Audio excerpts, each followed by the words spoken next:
Today we will discuss the second part of our chapter 5, Why Democracy. As you remember, in the last session we discussed first part of this chapter in which we discussed the advantages of democracy. Advantages of democracy. So today we start with point number 3, the third advantage which Robert Dahl has discussed. The third advantage of democracy. What is this? Democracy ensures its citizens a broader range of personal freedom than any feasible alternative to it. Democracy ensures its citizens a broader range of personal freedom than any feasible alternative to it. Do you know there is a famous friendly country, Muslim country? Until recent past, women were not allowed to drive cars in that country. Do you know this? So, what is this? Is this democracy? It is not democracy because there is no democracy in that country. Similarly, still I think their women, they cannot marry abroad. They cannot marry to any foreigner.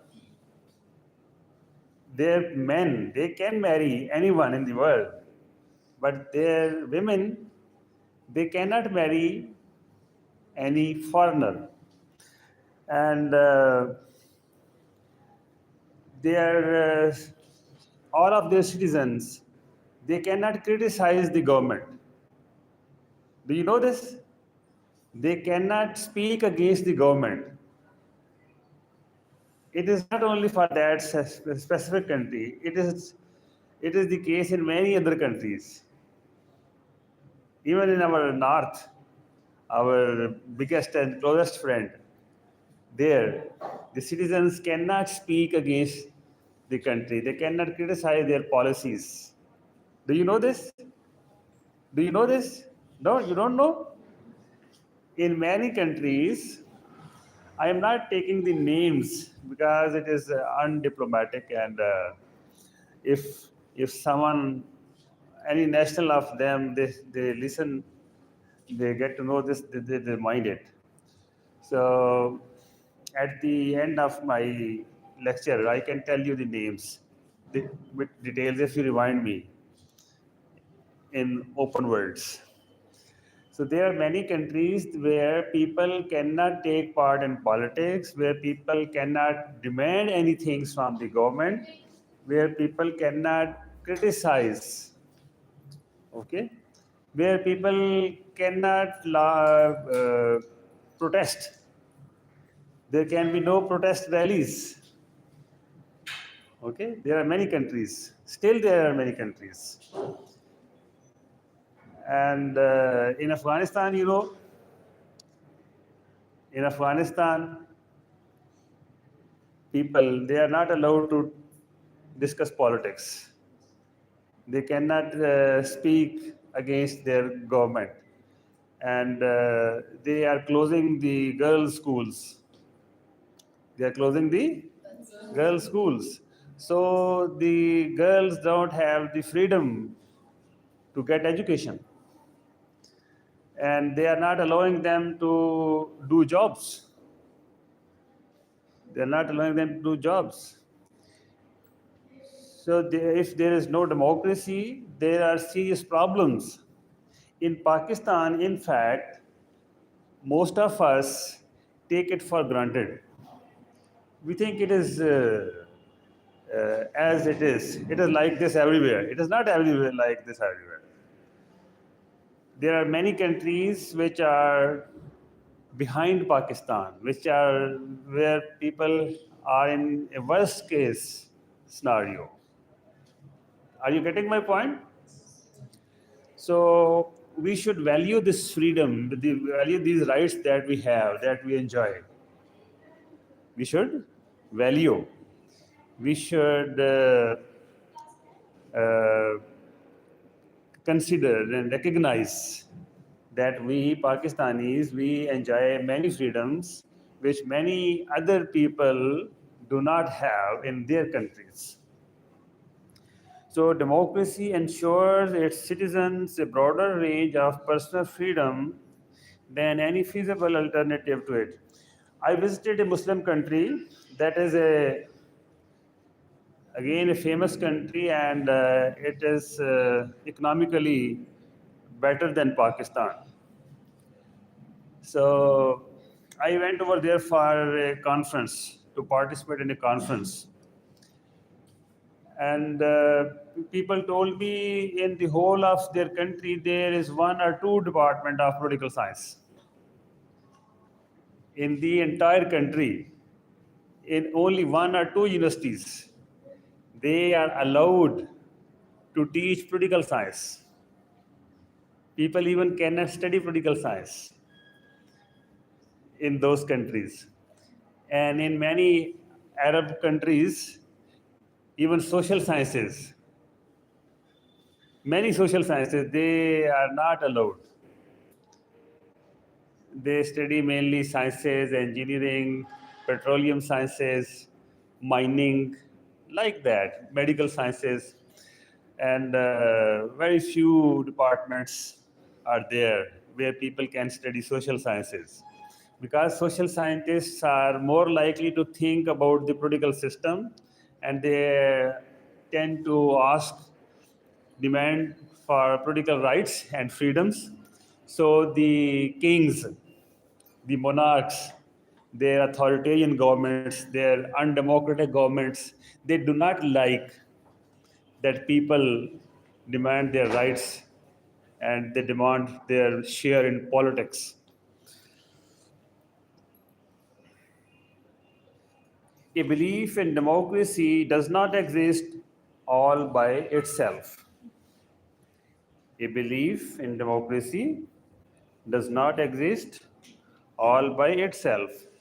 For most people, it's part of a whole group of beliefs. So it is not a single belief, a belief in democracy. It is a group of beliefs. This group includes the idea that freedom of expression is a good thing on its own. Freedom of expression is a good thing on its own, that citizens can express freely. You can say what you think. It is called freedom of expression, to express. The freedom to express. Free expression is valuable even outside of politics. If the expression is not political, even then it is valuable. It is good. Democracy has a very important place in the world of good things. Good things are called values. Democracy has a very important place in the world of values, but it is not the only good thing. Democracy is not the only good thing. Just like other rights needed for democracy, free expression has its own value. It is important because it helps people think for themselves. People think for themselves. It is called moral autonomy. Moral autonomy. It helps people make good choices. Democracy helps people make good choices. Freedom of expression. It is called moral judgment. When people make good choices, it is called moral judgment. And it helps them live a good life. When people have moral autonomy, when people have moral judgment, they have a good life. Democracy needs its citizens to create a helpful political culture. A helpful political culture. If political culture is sick, it is not helpful. If political culture is healthy, it is helpful. Democracy needs the citizens to create. And who creates the political culture? Who, who creates the political culture? Citizens. Citizens create the political culture. Okay? It is not the governments, it is not the state, it is the citizens who create the political culture. So, in order to be able to create political culture, the citizens have to be politically aware. Politically aware. If the citizens do not understand politics, they are not aware of the political issues and political matters, can they create a political culture? No, they cannot create a good political culture. Even if they create, they will create a bad political culture. So, we, all of us, including you and including me, who study political science, we are better equipped. We are in a better position to create a good political culture, a healthy political culture. Okay? So, that is the reason we are studying this democracy, the course on democracy, so that we understand it and we help create a democratic culture in Pakistan and abroad if possible. Getting the point?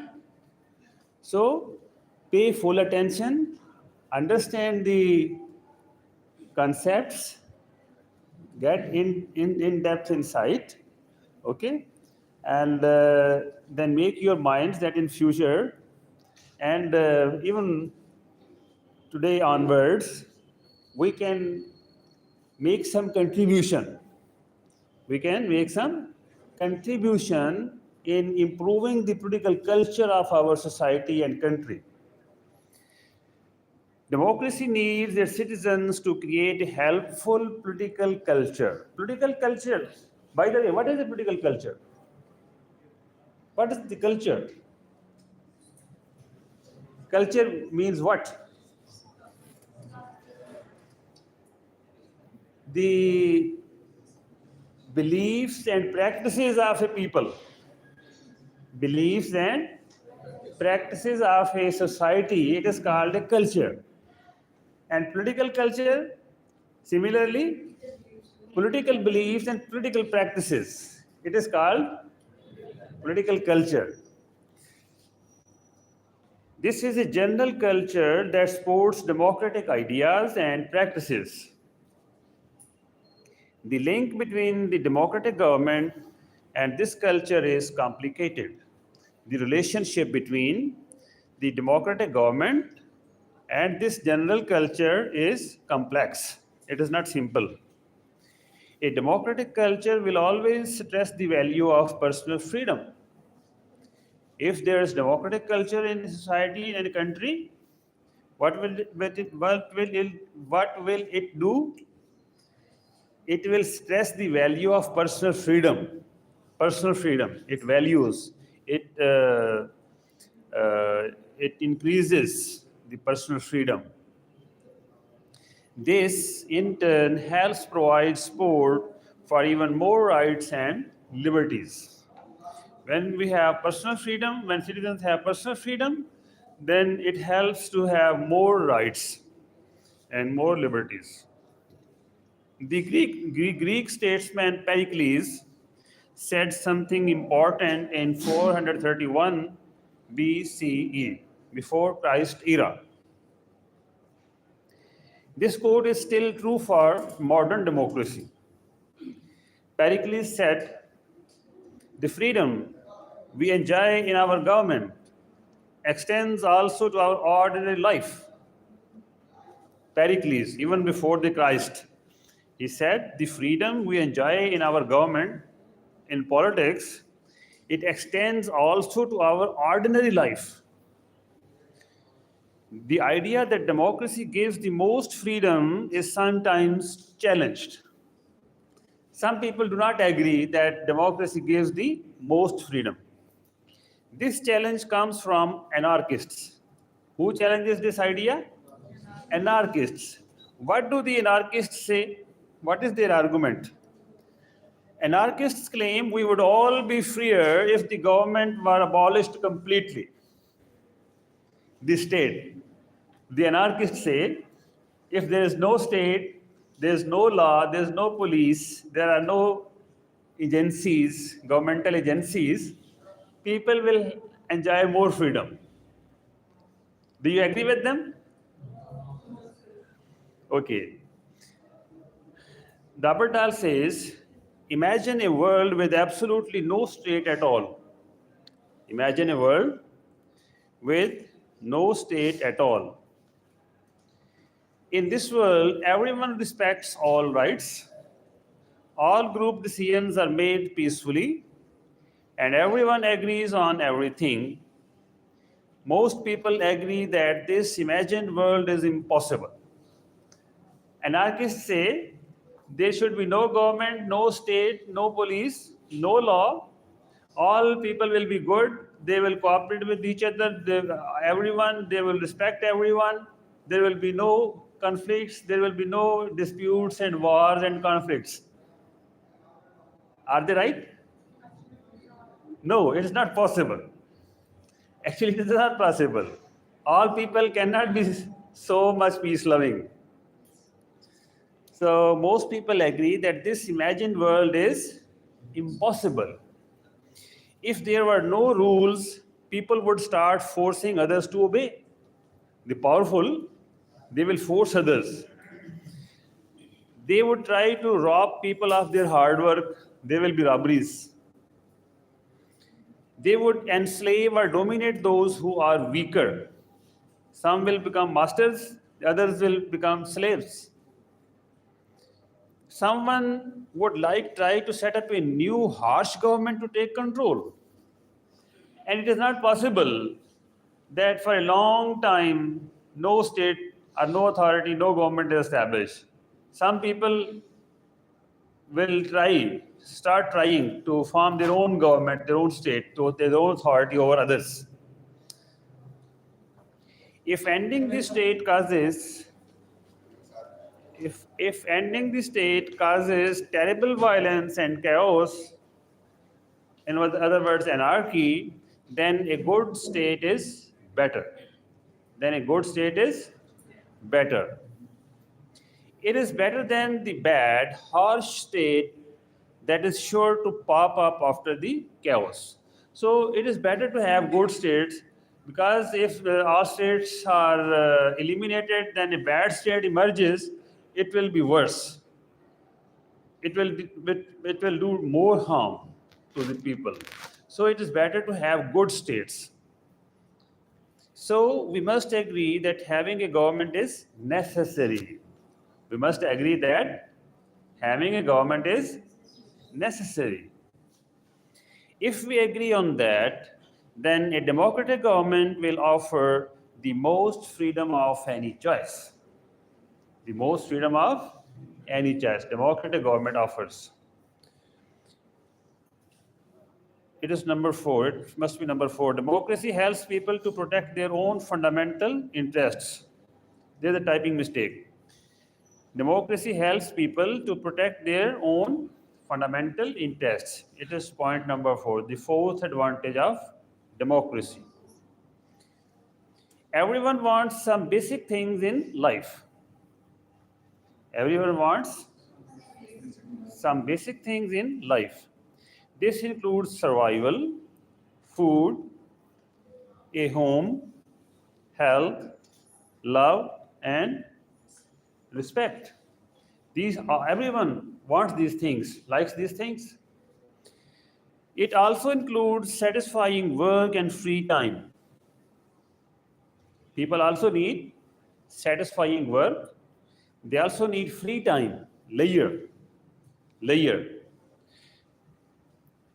The things you want will be a little different from what others want. So can we say that all people want all same things? No. Different people want different things. Like most people, you want to control the things that help you get what you want. You want to control some things which will help you in your life? You want some freedom of choice. You want some freedom of choice. You want the chance to shape your life based on your own beliefs and goals. Democracy protects this freedom. Democracy protects your choices, what you want in your life, better than any other political system. No other political system protects your freedoms as much as democracy does. No one explained this idea better than John Stuart Mill. John Stuart Mill is a great philosopher, and one of his books is very famous, On Liberty. On Liberty, very famous book, and it is a very good book. John Stuart Mill wrote that this is a truth that applies to all human affairs. Your rights and interests are safe from being ignored. This is true when you are able to and always ready to stand up for yourself. So if the citizens, they are willing to protect their rights and freedoms, then they will be protected. If the citizens are not willing to protect their rights and freedoms, then somehow they will lose them. They will lose their freedoms and rights. John Stuart Mill also said, you can only protect your rights from bad government behavior if you can participate fully in the government. If you can participate, if you can take part in politics in making the governments. Therefore, John Stuart Mill concluded, the only choice we should ultimately want is one. The only choice that we should ultimately want is one. What is that choice?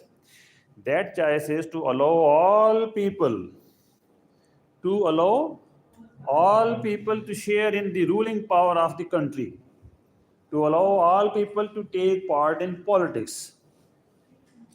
That system is a democratic government. If all people take part in politics, what system is that? Democracy. Mill was certainly right about this. Even if you are allowed to vote in a democracy, you cannot be totally sure. Even if when citizens vote, they take part in politics, they cannot be sure that their rights will be protected. And just imagine, if the people do not even have the right to vote, will their rights be protected? No, they can be sure that their rights will be lost. They will be harmed. They will be harmed. You cannot be sure all of your personal interests will be completely protected. But if you are excluded, not allowed to vote, you can be very sure your interests will be seriously hurt. Your interests, your rights will be seriously hurt. But either by neglect or direct damage. Now, the governments, when you vote, the governments know that they need your vote. So they will consider you. They will think that people should be happy and people's rights and freedoms should be protected, so that next time they get re-elected. They get re-elected. But if they know we don't need votes, will they care about you? No, they are not forced. They are not. They will not bother to care about the citizens. It is simply better to be included than excluded. So it is better for citizens that they are included in the political process, in the in making the governments. The fifth advantage of democracy. Only a democratic government can provide a maximum opportunity for persons to exercise the freedom of self-determination. Self-determination.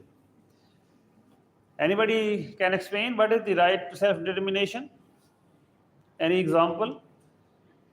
Any example of the people who are deprived of their right to self-determination?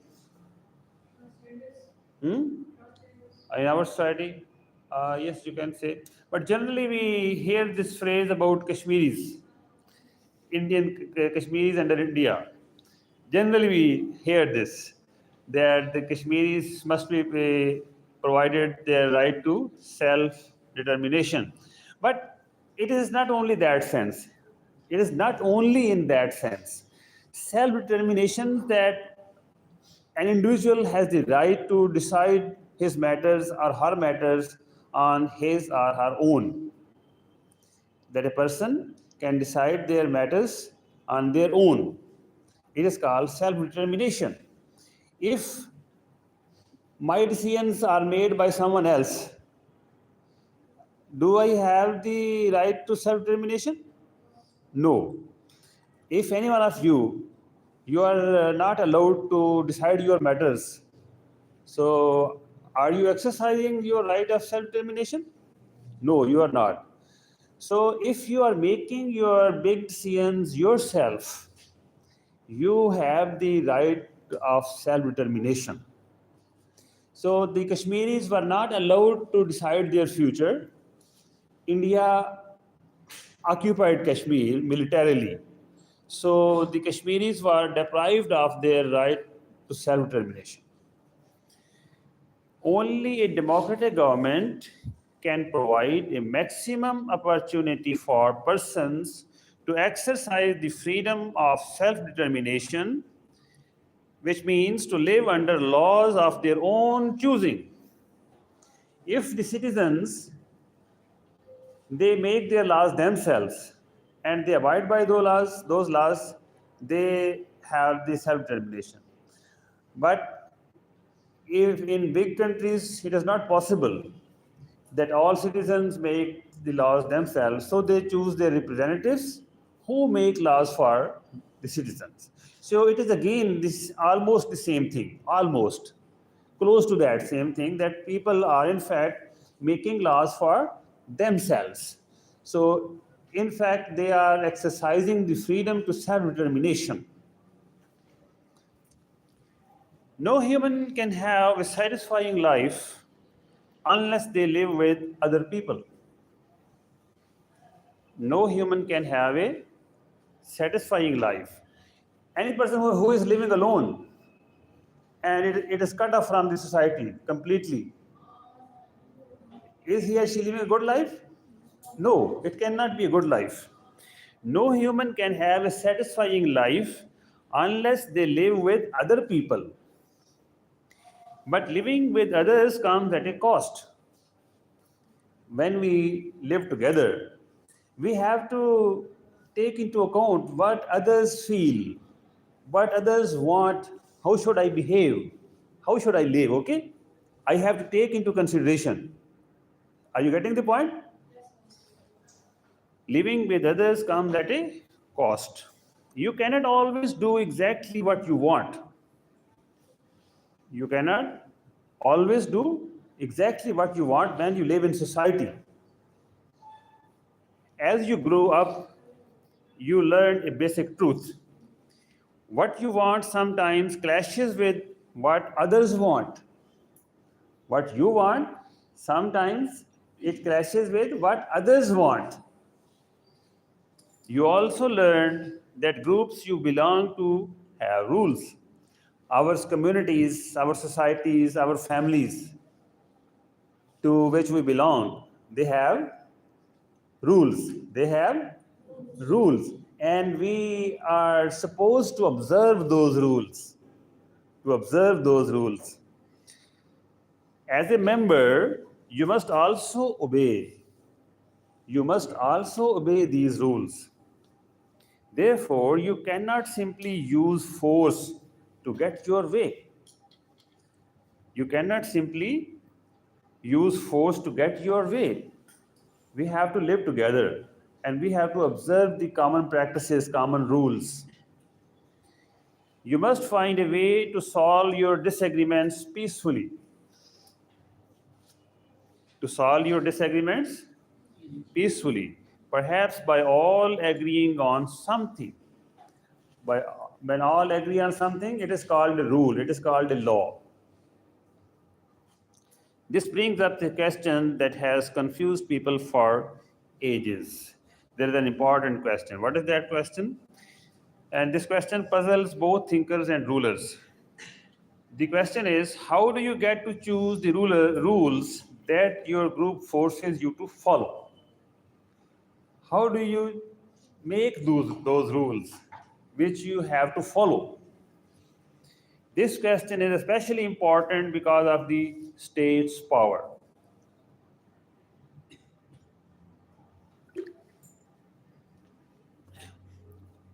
Why is this question especially important? Because the laws, the rules, the state laws, they have the state's power. If someone violates, the state will punish. The government has a huge ability. The government has a huge ability to use force to make you obey its laws. So this is vital to your life as a citizen. It is vital who makes those laws and how those laws are made. How can you be free to choose the laws that the country enforces? If you and your fellow citizens always agreed, the answer would be very easy. You would all simply agree on every law. In fact, you might not even need laws at all. When all people agree on all things, are any laws needed? Then there's no need for any law. Laws are needed because people generally do not agree on everything. The rules would only be there as a simple reminder. By obeying those rules, you would really be obeying yourself. In this perfect world, the whole problem would disappear. This total harmony would make the dream of anarchism come true. But lasting agreement that everyone truly supports is very rare. Anarchists believe that it is possible that all people agree on all things, but practically it is not possible. Perfect, endless consensus is a goal we cannot reach. We cannot reach a consensus. What does consensus mean? You understand consensus? Yes.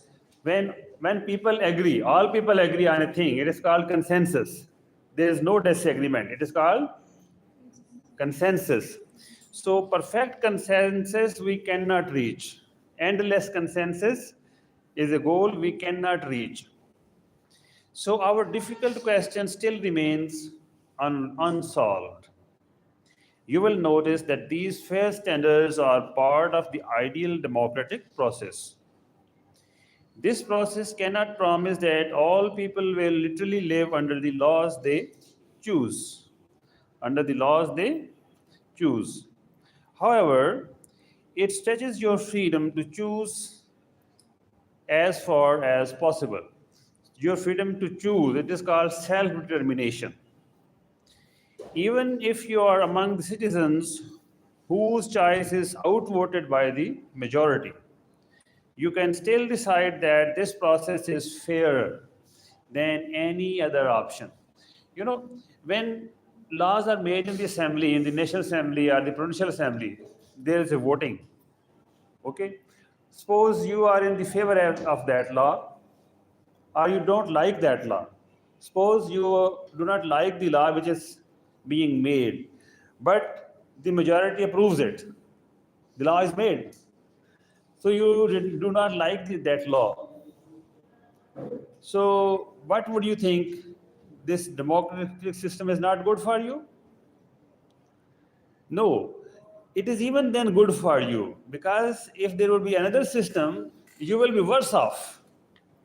You will be worse off. At least your representatives were there in the assembly who could speak for you.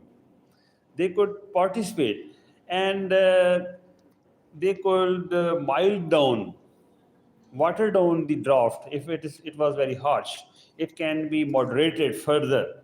So generally, even when the minority opposes a law, it is not as bad a law as it could be under an authoritarian government. Right? Getting the point? By choosing to live under a democratic system instead of an unfair one, you are freely choosing the rules. So even if your law of your choice is not approved or a law is made against your choice, even then you are enjoying the benefits of the democratic system. To that degree, you are still exercising your freedom of self-determination. At least the government, it asks your representatives to vote in favor or against the rule. So in that sense, you are provided a chance to give your opinion on that particular law. But if there is no democracy, the rulers just impose their rules on it. They don't ask you. The kings, do they ask you? Do they ask the citizens which law you want? No. The kings, the dictators, they don't ask. They just make a law and they implement it and force it with force. What time is it? 9? So, okay, we have time. The sixth advantage of democracy. So, Robert Dahl explains another advantage of democracy is only a democratic government can provide a maximum opportunity for exercising moral responsibility. Moral responsibility. What does it mean when we say you exercise moral responsibility? It means you do not just pick your moral ideas randomly. You only adopt your principles and make big decisions after a thoughtful process. First, you think. Before making a decision, as a citizen, you think, what should you do? And then you decide. Because you have the freedom to think and freedom to decide. And it will make you responsible. It will give you moral responsibility. Okay? For example, if there is punishment for smoking and there is a harsh punishment, and under fear of that punishment, you decide not to smoke. Okay? It is the one case. There's another case. There's no punishment on smoking, but you think, should I smoke? Should I not smoke? What if I smoke? What will happen? It will harm my health. I will get sick and I will lose a lot of energy and I will also lose money for smoking, and it will be a loss. It will be a financial loss. It will be a health loss, and some good people or my family members, they will not like me smoking.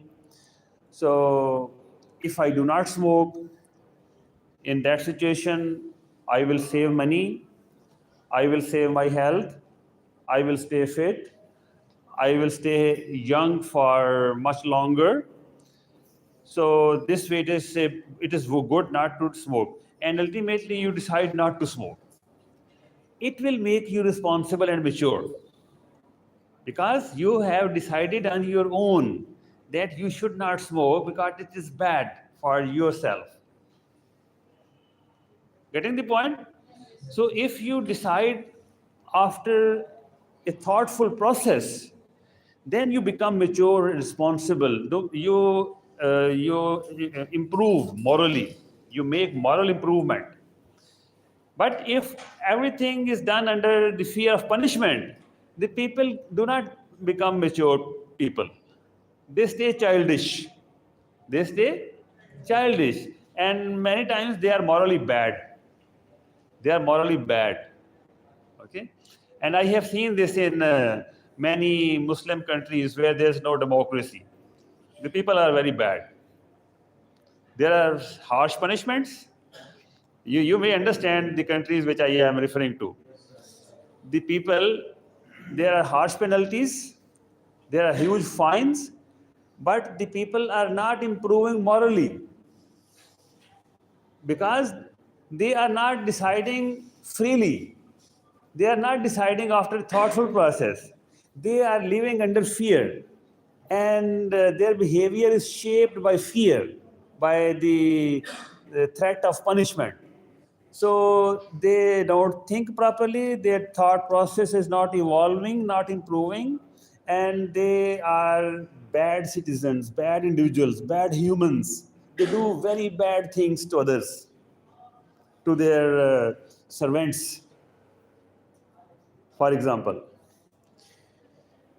This process includes reflection, careful study, and considering all the options. You must also think about what will happen after you make that choice, the consequences. You know the consequences of your decisions, of your actions. For you to be morally responsible, you must be self governing. If you make your decisions yourself, you are self governing. You govern yourself.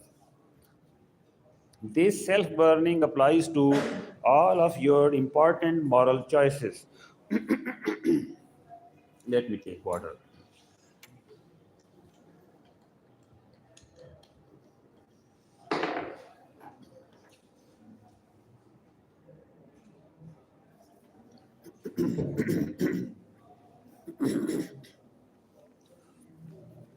So, being morally responsible is a very demanding idea. Most of us can't hope to meet this standard all the time. But here is the important part. If you have fewer chances to live under laws you choose, your chance to be morally responsible is also less. How can you be responsible for decisions that you have no control over? If you cannot influence the government leaders, how can you be responsible for what they do? You are certainly affected by the group decisions that are made. The democratic process gives you the biggest chance to live under laws of your own choosing. So, generally, in democracies, citizens make their laws for themselves, or their representatives make their laws for them. So, in fact, in essence, they make their laws themselves and they abide by them and they improve morally. Therefore, democracy allows you to act as a morally responsible person more than any non democratic system can. Okay, let's stop here. My throat is not working well. I think it has tired. So in next class we will start here, discuss points 7, 8, 9, 10.